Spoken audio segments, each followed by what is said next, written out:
Rusty Quill presents. Push the Roll with Ross Bryant is intended for mature listeners only. Check the show notes for content warnings and please listen with care. Want to get involved? Back us on Patreon and submit your ideas for our improvised games. Your suggestion just might inspire our next Call of Cthulhu adventure. Join today at patreon.com/pushtheroll. Well, here we are again. The blank sheet of paper sits in front of us. We have no idea what we're about to do, but luckily, I have no idea what I'm about to do with some very wonderful pals. I've assembled an amazing ensemble today to take us through our next little mini-series. I'm accompanied, as always, by Cup. Hello.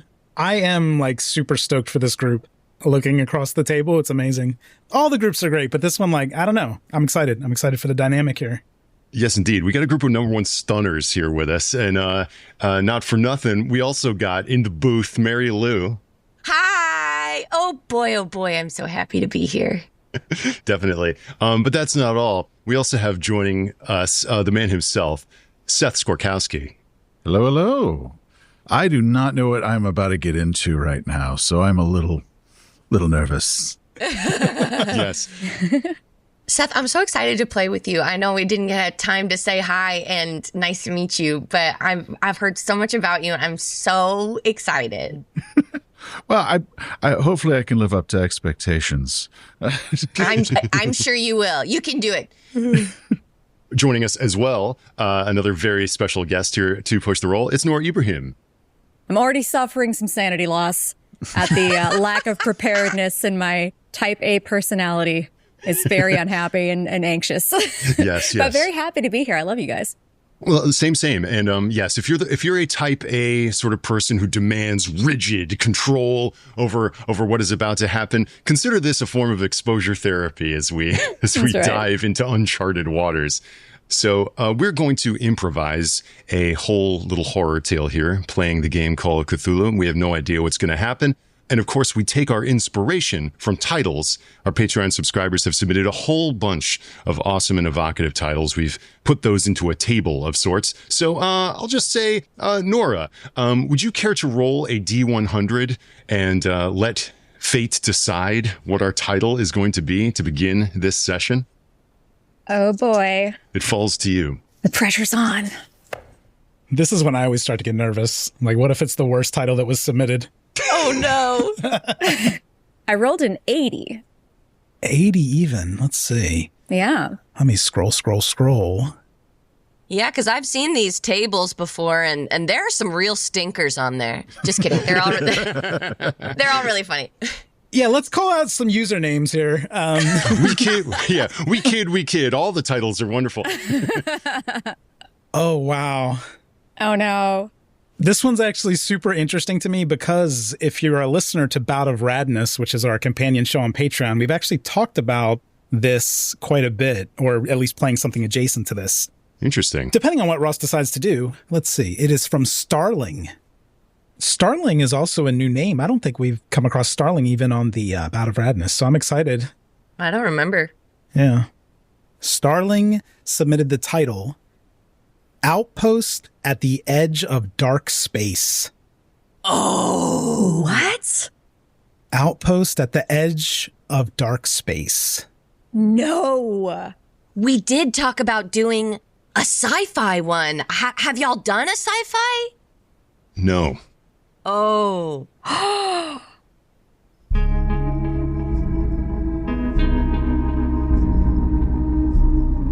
The cosmos is a cyclopean infinity of chaos.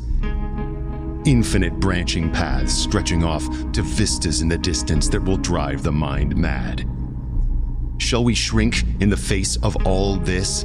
Or will we climb aboard the chaos and ride it to the end, letting chance guide the way? This is Push the Roll. We're rolling dice against your Patreon suggestions to create improvised Call of Cthulhu adventures in real time, with themes of eldritch horror, the weird, the transhuman, the transmundane, the cyberpunk, the splatterpunk, the anything punk. We don't know until we roll. Anytime, any place, anything can happen when you push the roll. Outpost at the Edge of Dark Space. This title is instantly evocative of sci-fi, of distant outposts in the far reaches of the galaxy. I think that's probably flashing for all of us. So well, that makes me think a dark space like a jungle, an unexplored jungle in, the dark continent. Ooh. Heart of Darkness, sort of outpost at the end of dark space. exactly, like Heart of Darkness, like imagining a Joseph Conrad-esque tale, or something where it's an outpost deep in unexplored territory, somewhere in our world. Or like a research station. Yeah. Like I'm almost imagining something like The Thing, like a distant Arctic base. Why don't we have our cake and eat it too? Why don't we say it's a research outpost, but it's not on this Earth. Ooh. So yeah, I love this. So we're getting far out into sort of fiction territory now. I'm hoping we have at least modern pre-gens. Let's see. I feel like 1980s could probably work too. Because this is a 70s paperback version of Outer Space, I imagine, knowing Ross. Oh, what's that called? Cassette sci-fi, where they had the big tapes and stuff. Like Alien is, I think, considered a cassette sci-fi because it's like the future, but the 70s future. So exactly, yeah. All the technology here is distinctly analog looking. Yes. oh yeah, so let's get some rubber monsters in here. That's yes. Yeah, rubber monsters dripping with goo. Ooh, I love an ichor situation, some sort of viscous. Yes, some nice ichor. Mm-hmm. But none of that's, don't worry about that. I want you to be thinking, yes, utilitarian unisex jumpsuits, big, bulky, geometric bulkheads, hissing girders. Yes. Ducts with mist cascading out of them. Mm-hmm. So yeah, let's maybe be thinking of the type of people that would be on such a mission. There are probably, in terms of character sheets, things adjacent to military, pilot, researcher, botanist, anthropologist. Pilots who I just found. Ooh. Betty Morgan, the pilot. What do you guys think? Would this be too much of a stretch to have a journalist on board to kind of spin whatever the government wants the people to know about what we're finding out there? I think that's amazing. I love that. And remember that you can reskin and flavor this however you want. So maybe a journalist is just an archivist and a compiler of information for, as you say, the government or a company that has sent you on this mission. Yeah, I'm going to go with that. Doing some Wayland Yutani energy. Mm-hmm. Noura, the journalist, what name do you think they have? Let me think. I'm trying to cycle through, but you can't I was trying to think of a weather name, but Ooh, yeah. but that wouldn't. Let me think. Okay, I'm going to lean away from that and just go for like Sandy Rivera. Perfect. Sandy just sounds like a name that, like, when you say it, you can say it and it sounds insulting even though you're not insulting them. Be like, okay, Sandy. And it sounds like a Karen. Yeah. it's kind of got built-in sass. Yeah. Mm-hmm. Yeah. Okay. All right. In Joel's house, I found an Alabama engineer. Perfect. With physics and all of the engineering stuff. So I think I think I could be the mechanic. Great. That's amazing. I was planning on doing Betty Morgan as a pilot, a Texas pilot. So I think that we would get along real well. Nice. Wow. In space, there is no up or down, but there is a south, and we're all from it. There is south, and that's where we're from. Seth, what's the name of your engineer? Tripp Murdock. Awesome. I do love the name Tripp. Tripp is also, I imagine he probably has some scars from one of those steam blasters that are always on ships for some reason. Oh, yeah. Oh, yeah. You got scalded by some space steam. Yeah, Space Team. I have one of those glorious porno trucker stashes, kind of Oh, yeah. Handlebars all the way down to his chin. So it probably gets a bit warbly on his left side where his cheek gets all scarified. Love him. It's got that really ugly male pattern baldness, but just the worst possible ways. I'm thinking, Ross, let me know if this sounds okay to you. We have a journalist. I think we also could use a psychologist just to keep tabs on everyone's mental health, make sure that if there's any conflict at the Outpost, maybe I serve as the mediator for events like that. So I'm thinking of Simon Cross for the name, trained to handle everything in a rational way, but maybe has already started cracking himself a bit. Well, don't say that. Yeah. Don't say that. Well, I just looked at my sanity score. Uh-oh. That's fair. Yeah. Oh, my sand's already pretty low, too. Uh-oh. Oh, so's mine. Whoops. Space travel takes it out of you. No, but I do think maybe part of it is just hearing everyone's stories and kind of living through their stress with them has started to deteriorate him a bit mentally.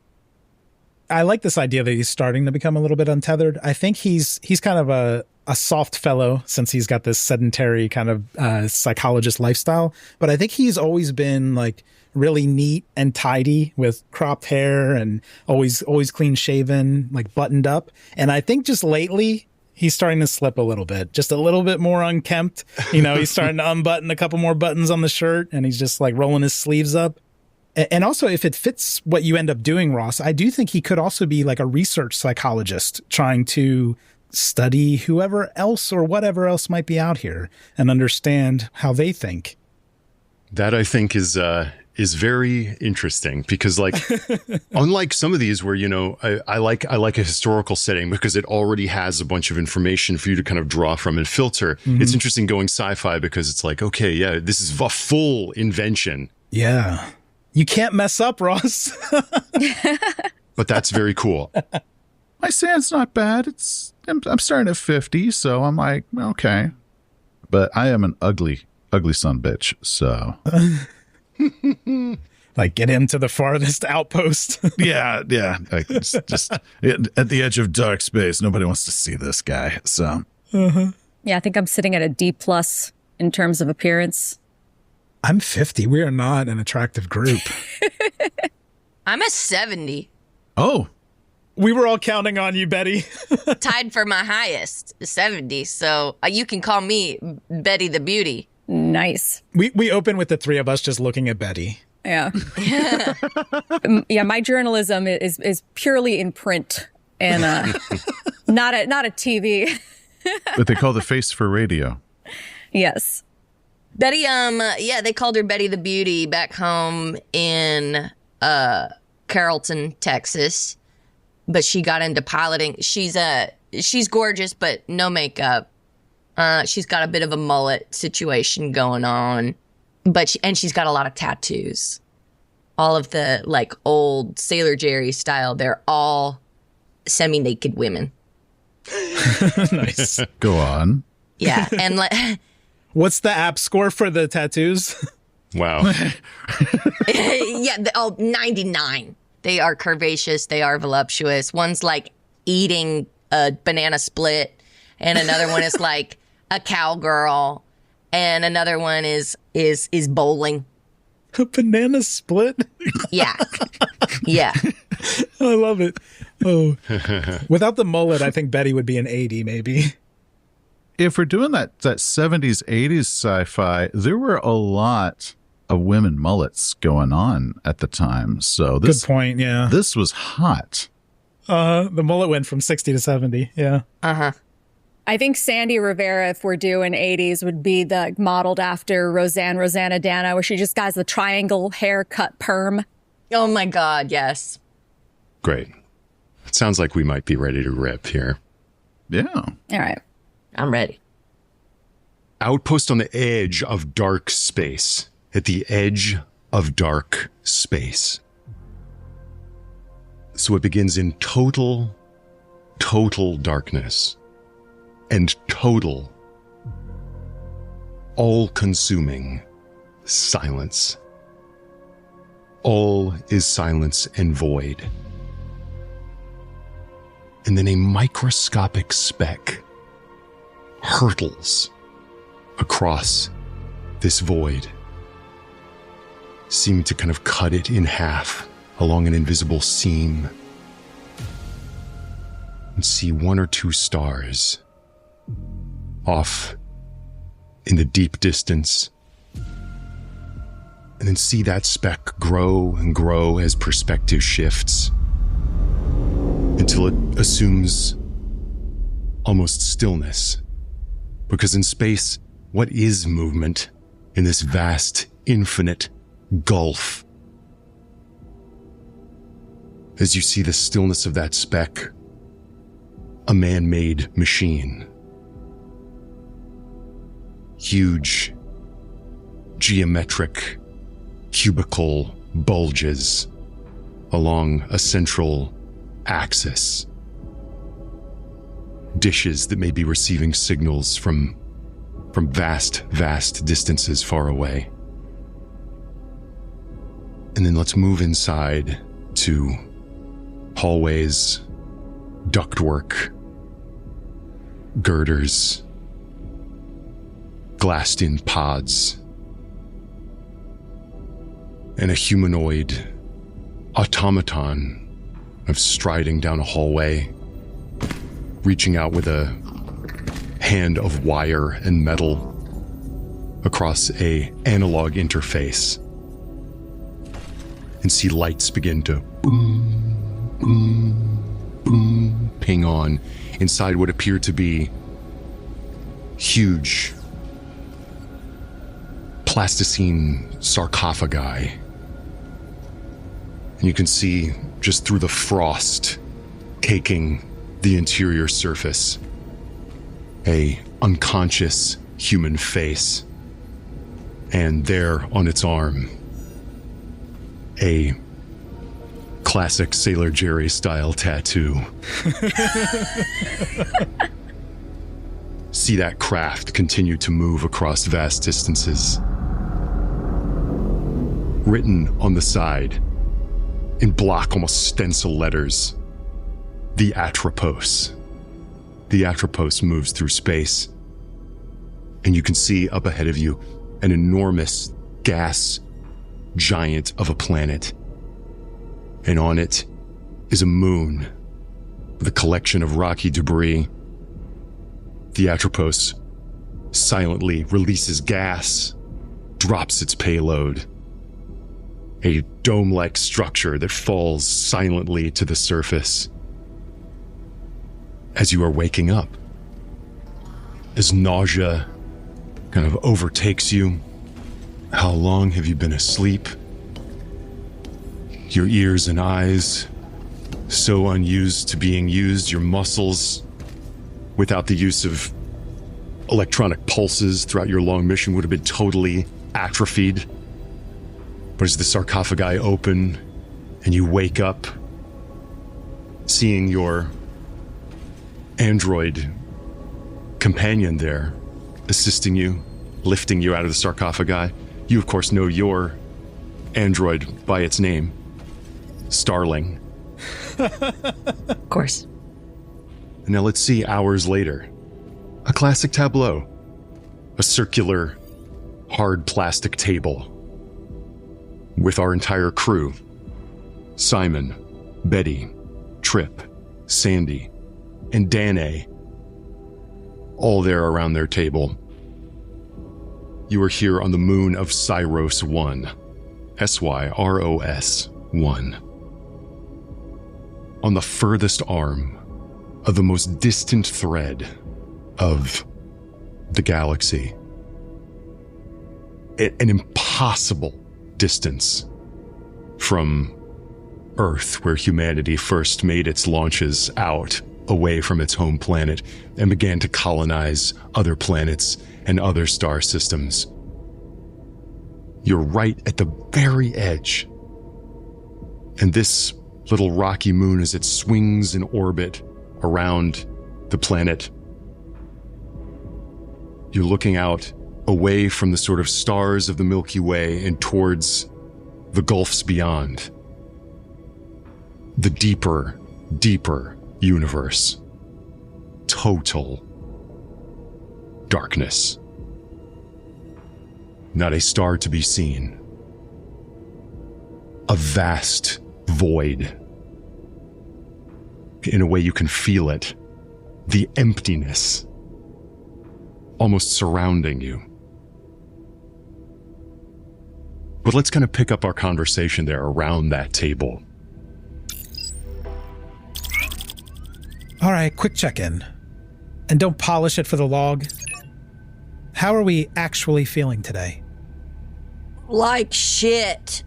Any headaches? Nausea? Confusion? Vertigo? Any of that? No.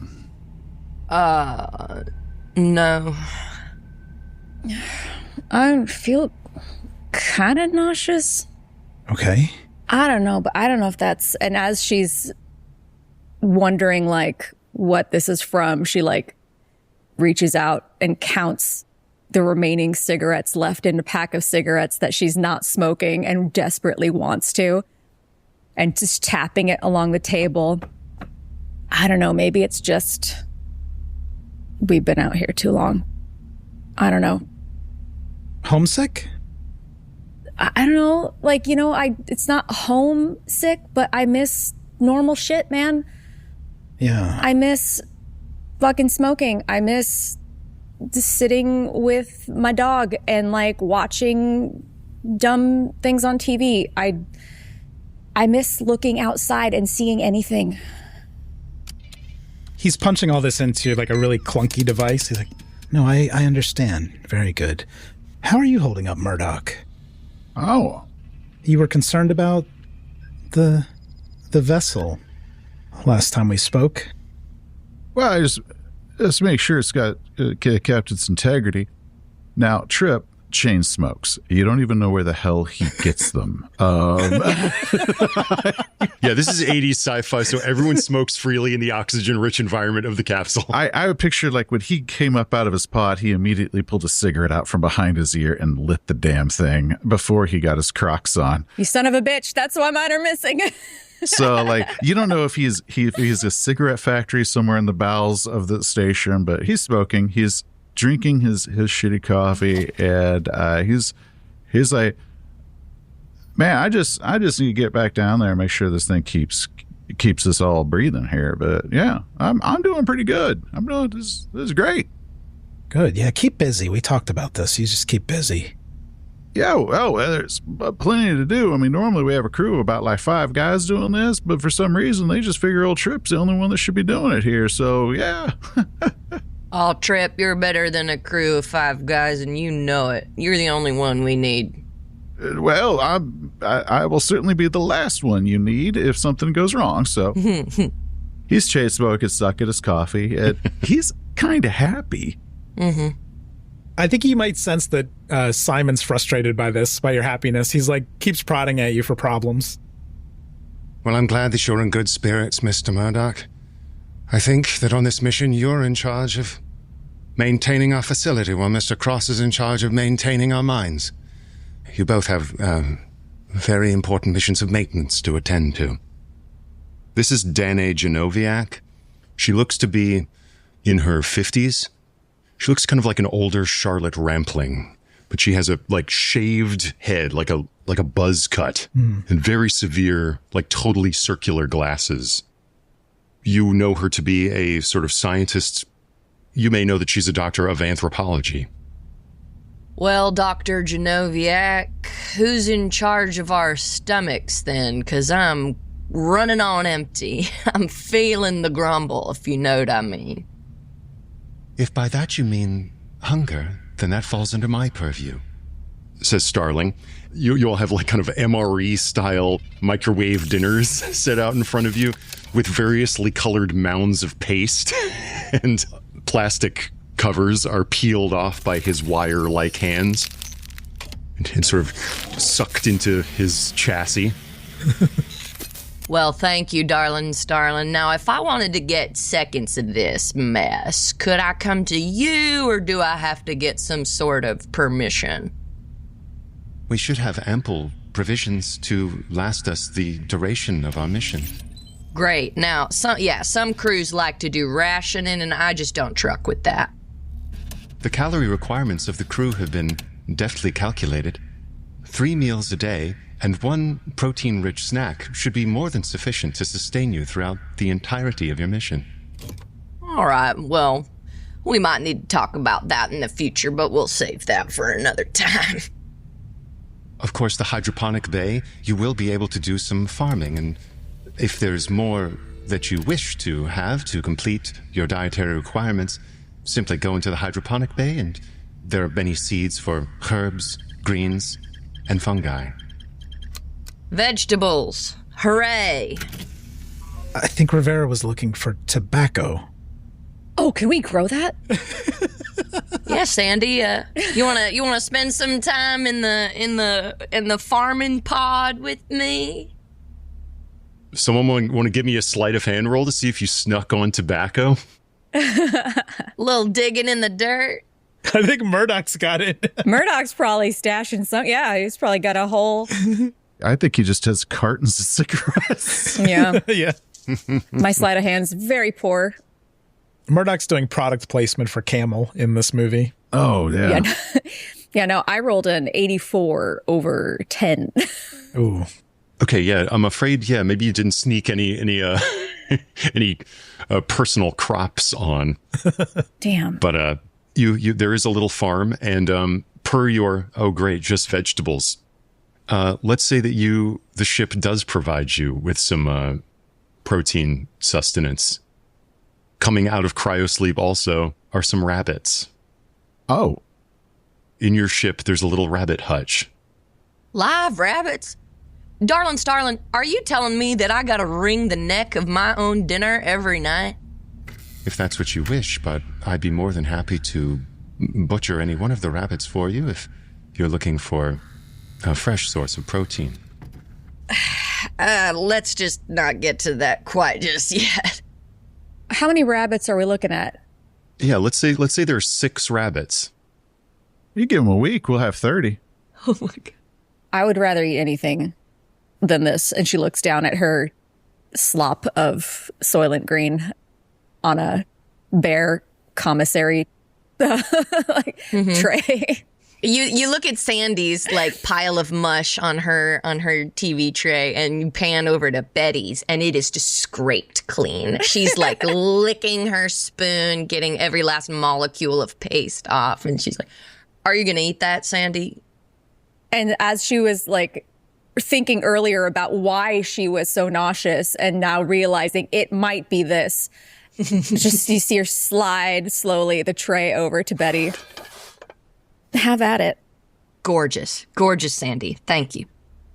Yeah, and I think Simon's plate is like he's shaped it into concentric circles. He's just kind of like playing with his food at this point. But he's going to look up at Murdock and say, maybe hunting could be an activity we could take on. I think the quiet concentration of releasing the rabbits on the farm and trying to catch them could be the jolt of excitement that we all need.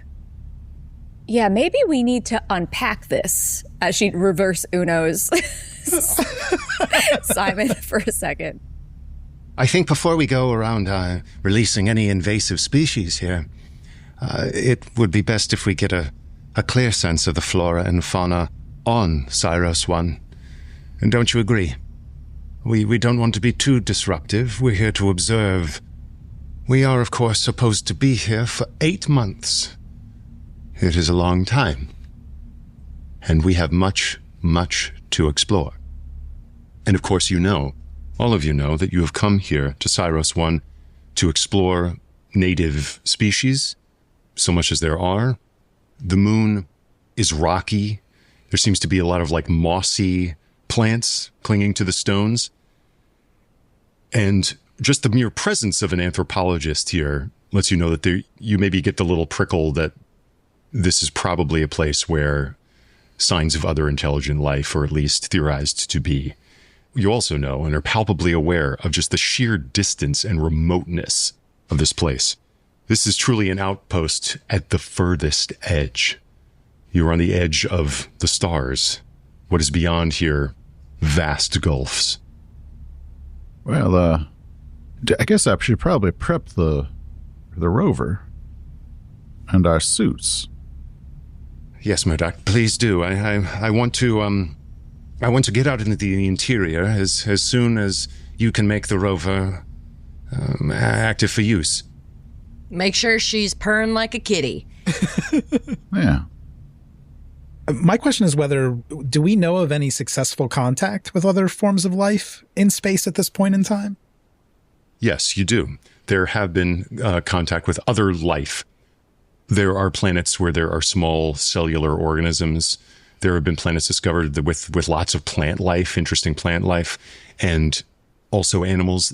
Really nothing in the way of that humanity has encountered of life that has, like, for example, writing and tool use and this sort of thing. There are, like, on the other end of the galaxy, a few of cases such as these, like very rudimentary civilizations.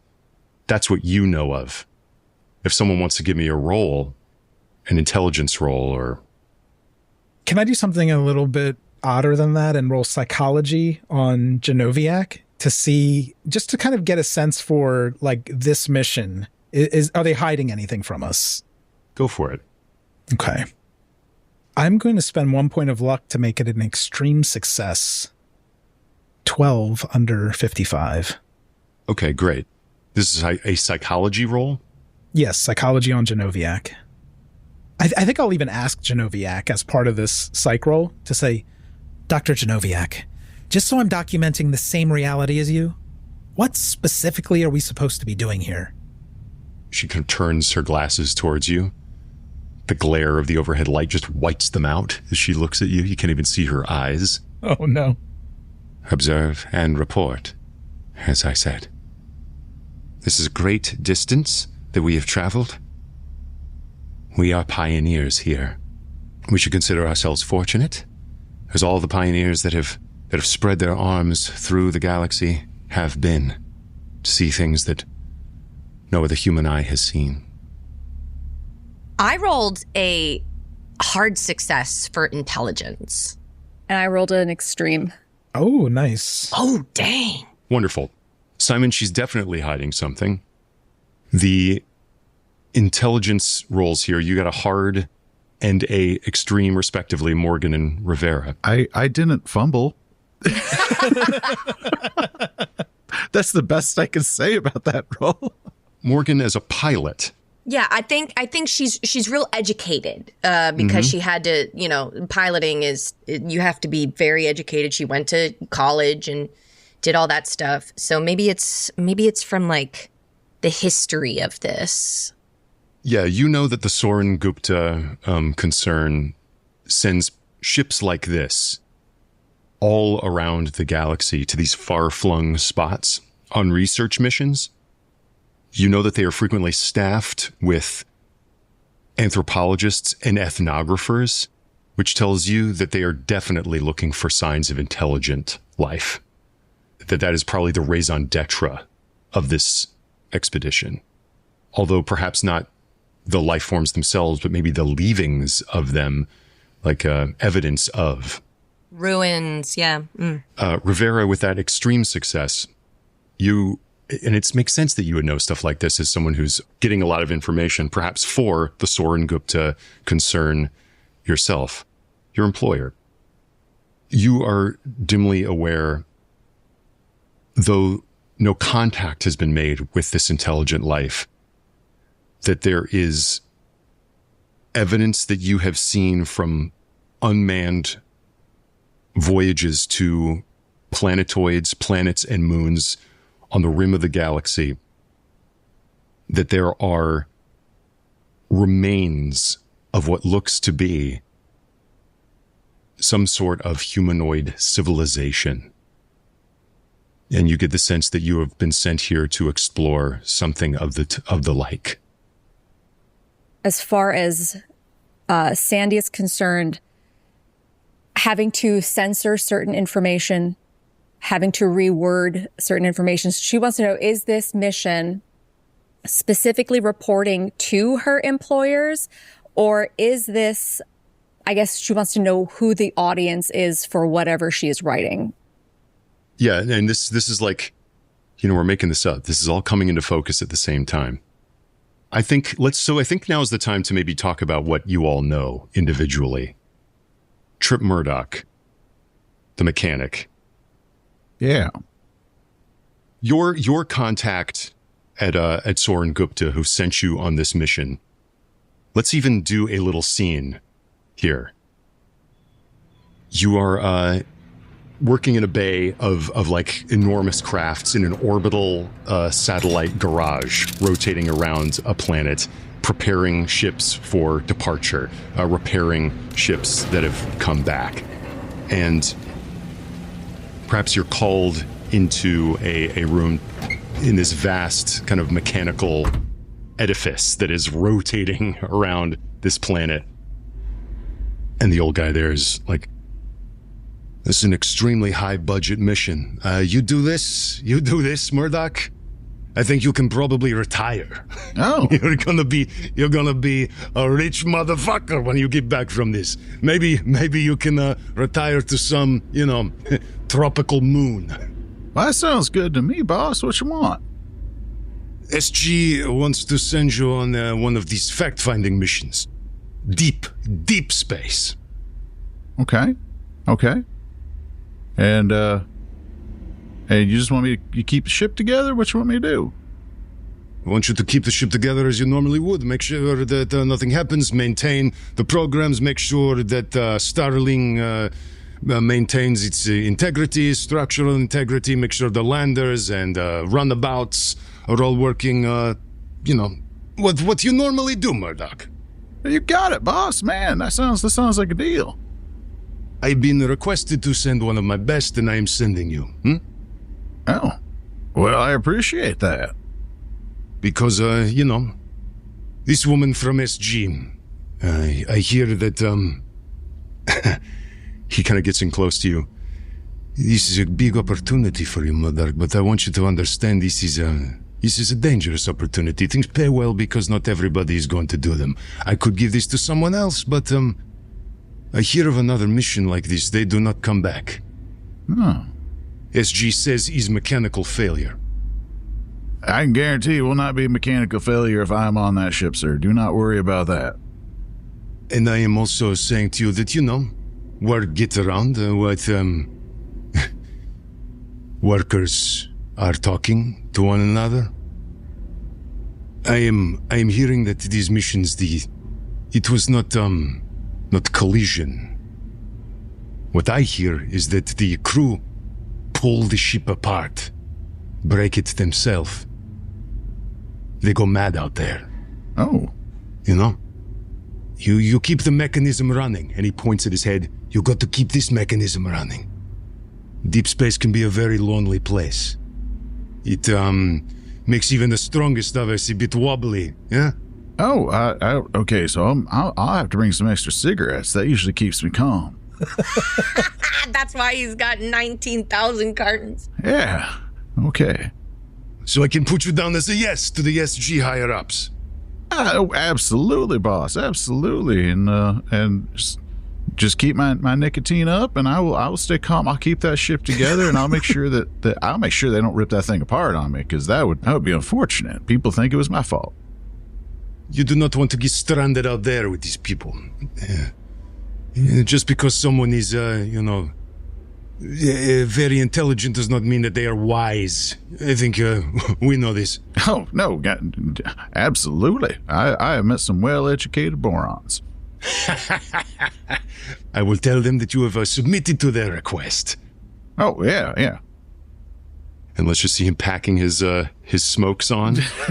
We've somehow become the most pro-smoking podcast in existence. Yeah. Across all these different series. Oh my god. Every time you smoke take a couple sanity points back. Oh my goodness.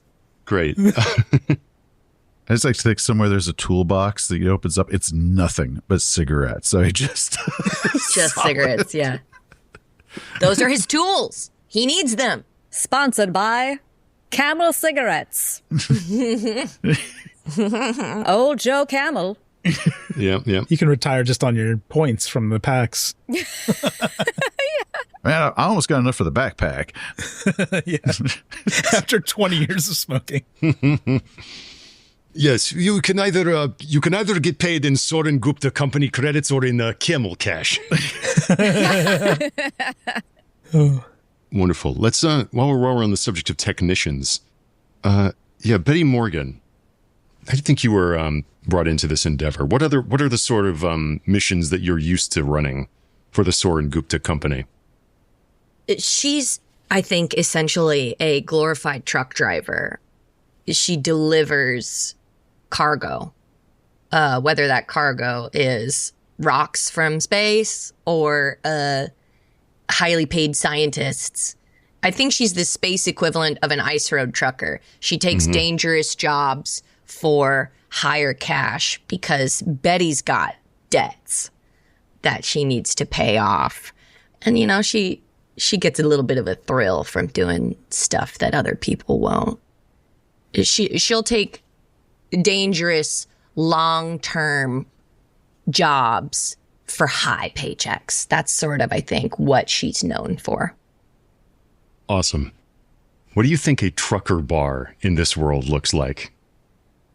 A hole in the wall, but on a space station, that would be really dangerous. So like a shipping container that somebody set up some chairs in. It's not a bar. It's a storage room that nobody's using anymore. I love it. Let's imagine almost like a colonial outpost. Violet sand and mountains off in the distance, and almost a skyscraper made of packing containers, all jumbled together like a Tetris going up to the sky. A whole packing container community. And we kind of move into one. There's like a little flashing neon sign, and you can hear music and a lot of men and women and a couple of service androids walking around drinking some sort of like a clear distilled cereal grain liquor. There is Betty Morgan maybe getting a tattoo. I was just gonna say, either getting it or designing it. Yeah, but no, she's getting it. It's on her right shoulder. Great. And we've already heard that you have heard that these are dangerous, these sorts of missions, and you have a sense of like encountering intelligences. Mm-hmm. Let's imagine that in this place, it's a bunch of other pilots, rough characters, tough guys, tough ladies. They fly their space rigs all throughout the galaxy. And the person giving you a tattoo is like chatting with you. Yeah, what are you getting here? What does this tattoo look like? Well, obviously it's another lady. But this one, she's got green skin and little green antennas and a ray gun, and it's like a little alien girl. Something to keep you company on the lonely nights out there? Exactly. I'm looking for her, and I guess we're gonna find her. Yeah, be careful you don't actually see one out there, Morgan. I think that's the whole point. Just ask Smokey, he'll tell you. He says he's seen him. And across this packing container, way back in the darkness, there's a really thin man with a long kind of white beard and sunken eyes kind of staring into a cup of this clear booze, sipping at it every now and then and muttering to himself.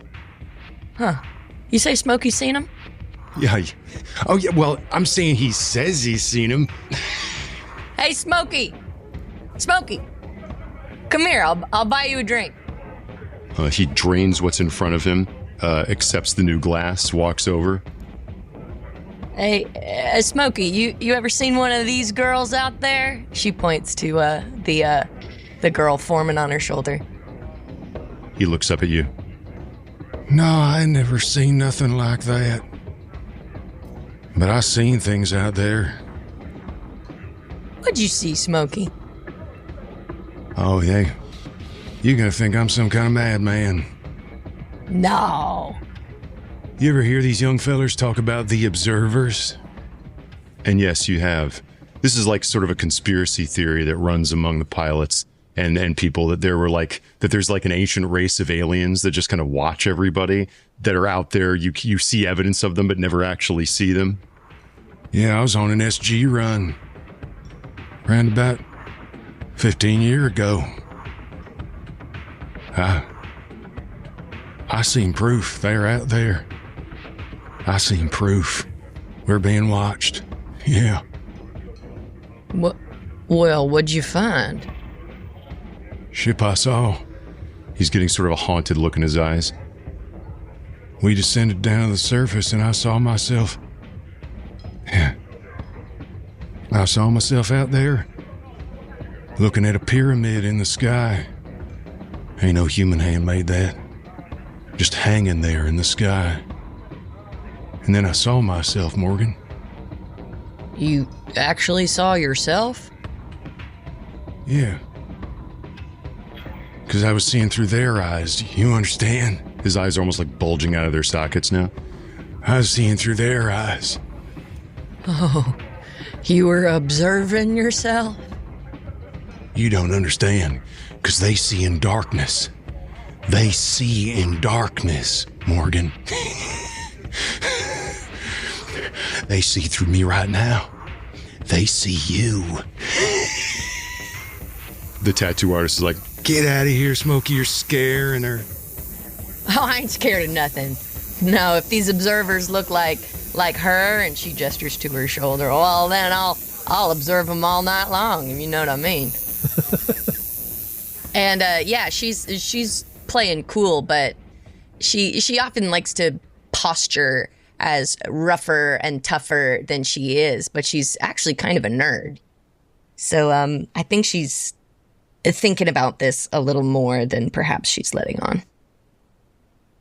in the huge spaceship where representatives of Soren Gupta meet and plot their missions, you were in a small little conference room, Simon Cross, and there's a man seated across from you with a little analog computer.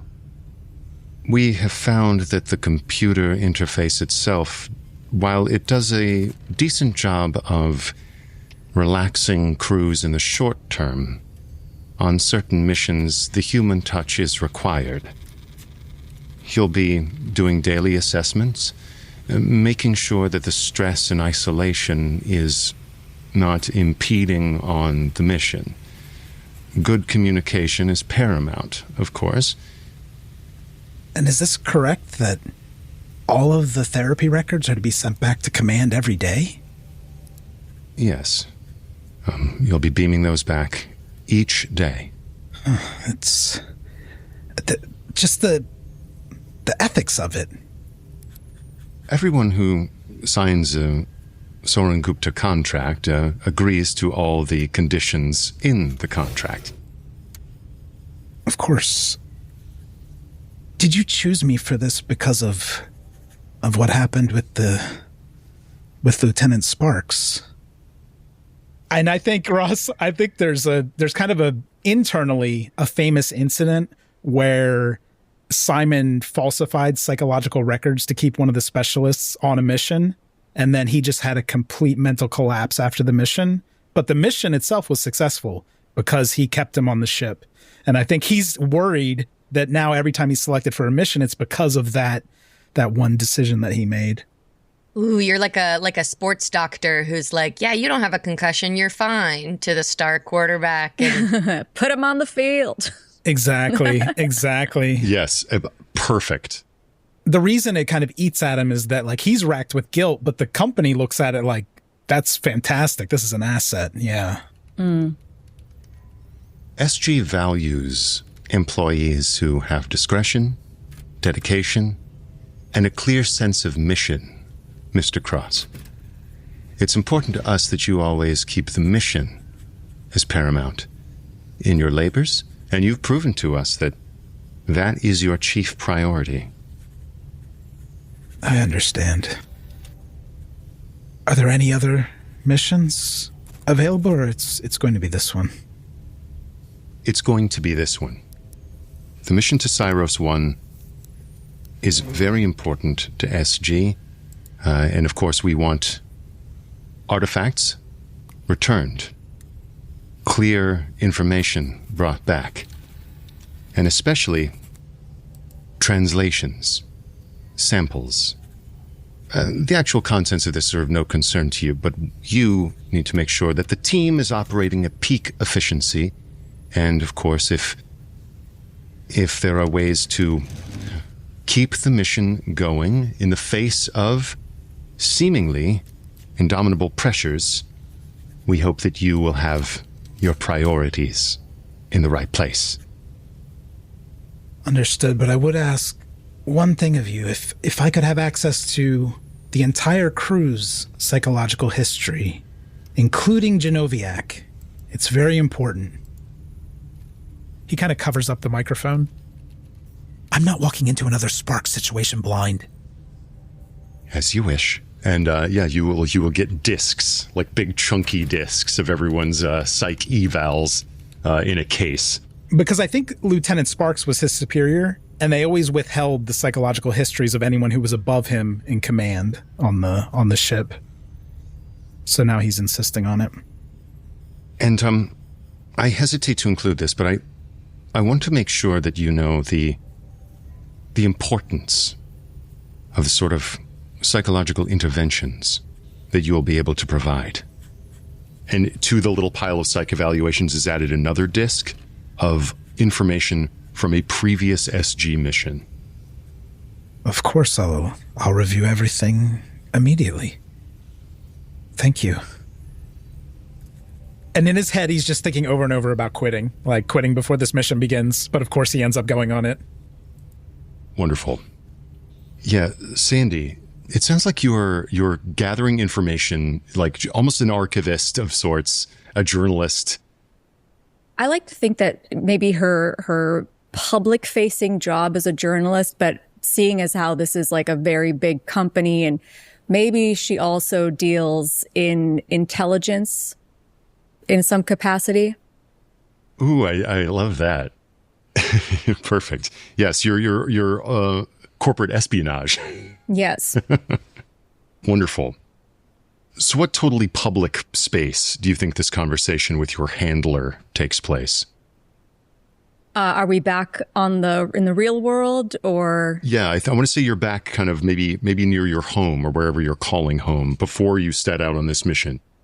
Yeah, we are in a like 1950s diner. And she's got this like basic like white ceramic generic mug of very weak coffee freshly poured from the pot, and she's smoking indoors. Mm-hmm. And yes, your handler from Soren Gupta sits down with you. Are you feeling in a historical frame of mind, Miss Rivera? Why is it that you insist on having these meetings at this ridiculous place? Are you not enthralled by the Americana of it all? Do you want a slice of pie? Pie here is wonderful. I recommend the cherry. I suppose I'll give in to the atmosphere. Yes.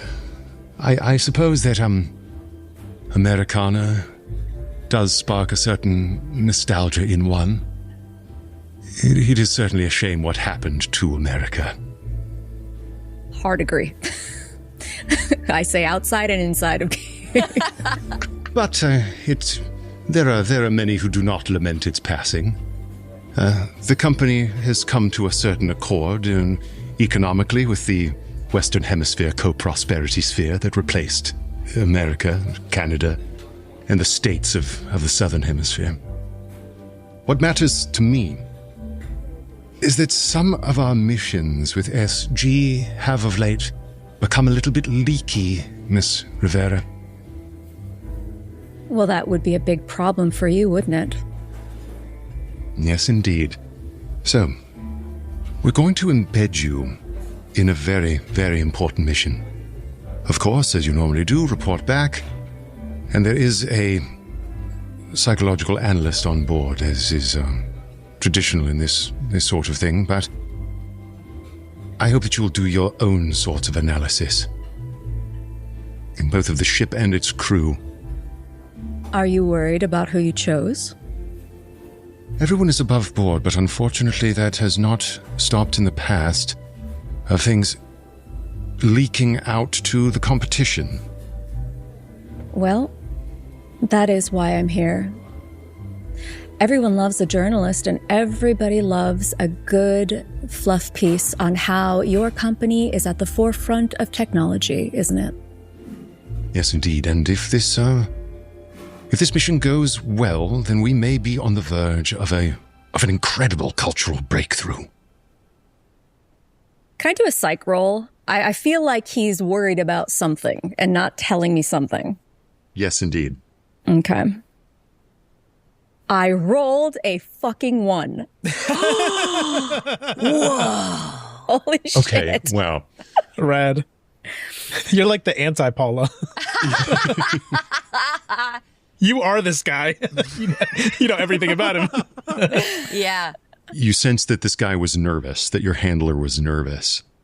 He's sitting across from you in the diner booth in a sort of white suit with a high collar.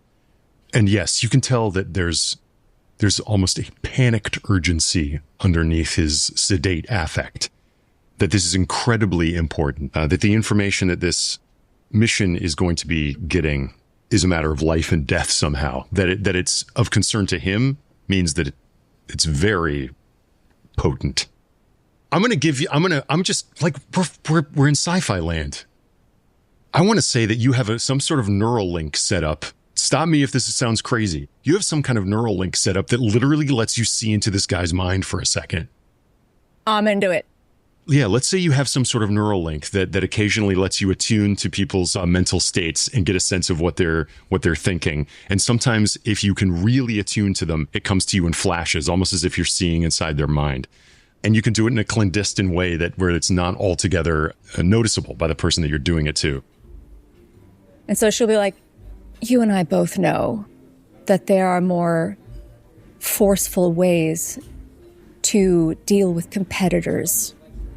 So if this isn't a matter of information leak, what is it? You see inside his mind for a moment. You see a boardroom full of shadowy figures, clouded with cigarette smoke. You see a starscape with a ship going through it. You see a video readout of a man shooting another man in the face. You see an android seemingly pushing someone against the wall who is screaming and raving mad. You see a pyramid floating in space. You see darkness consuming a planet, consuming a star, consuming the galaxy. And then the darkness opens its eye. They call me the boss. They call me the boss. They call me the boss. They call me the boss. They call me the boss.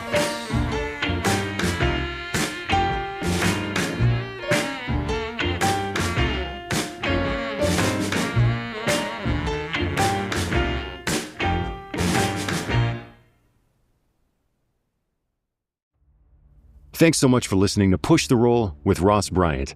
You can follow me on Instagram at RossBB, and if you enjoyed the show and want to shape future episodes, find us at patreon.com/pushtheroll. Subscribe, submit your title ideas, and help decide where our next roll takes us. Catch you next time.